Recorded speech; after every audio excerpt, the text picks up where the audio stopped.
हो राखी के त्योहार।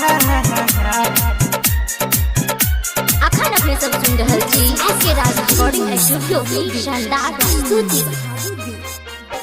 भैया परदेश से घरे चली अइहा हो, बहिनी से राखी बंधइहा हो।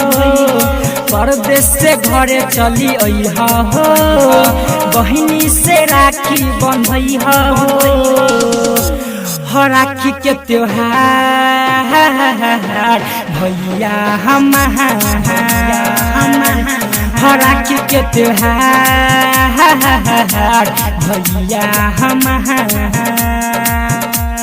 भैया परदेश से घरे चले अइहा हो, बहिनी से राखी बंधइहा हो। परदेश से घरे चले अइहा हो, बहिनी से राखी बंधइहा हो राखी के त्योहार। भैया हो राखी के त्योहार। भैया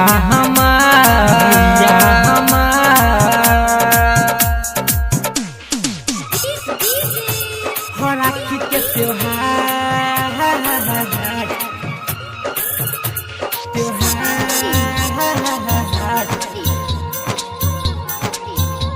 भैया 2 साल से घरे नहीं आइल बाड़ा, बहिनी के काहे बुलाइल बाड़ा।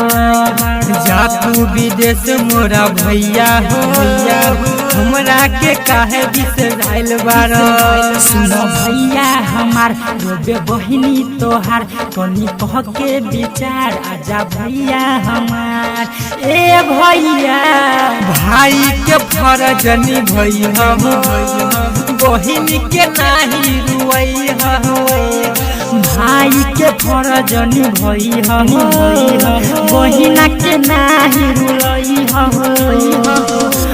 हो राखी के त्योहार। भैया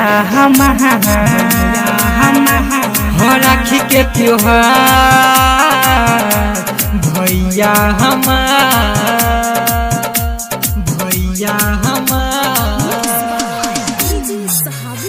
हो राखी के त्योहार। भैया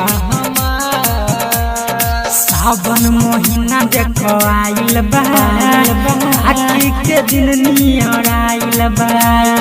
बांधे खातिर राखी भैया हो, मनमा हमरे गताइल बा। यारे भैया राजा जल्दी घरे आजा, काहे देत बाड़ा बोलो हमके सजा। बोलो ना हमरा के नहीं तर पैहा हो, आई के राखी बंधबइहा हो। हमरा के नहीं तर पैहा हो, आई के राखी बंधबइहा हो राखी के त्योहार। भैया हो राखी के त्योहार। भैया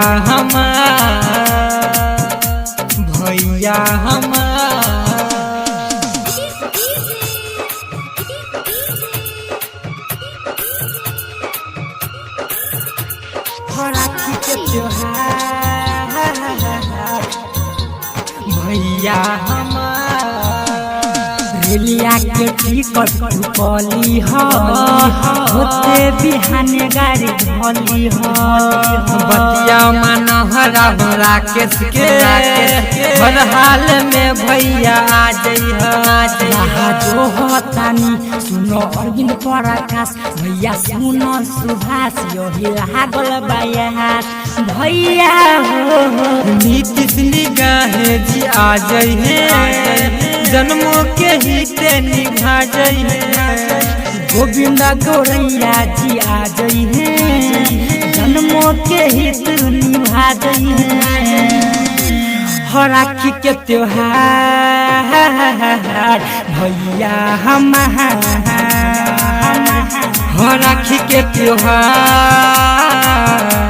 भैया बतिया हमार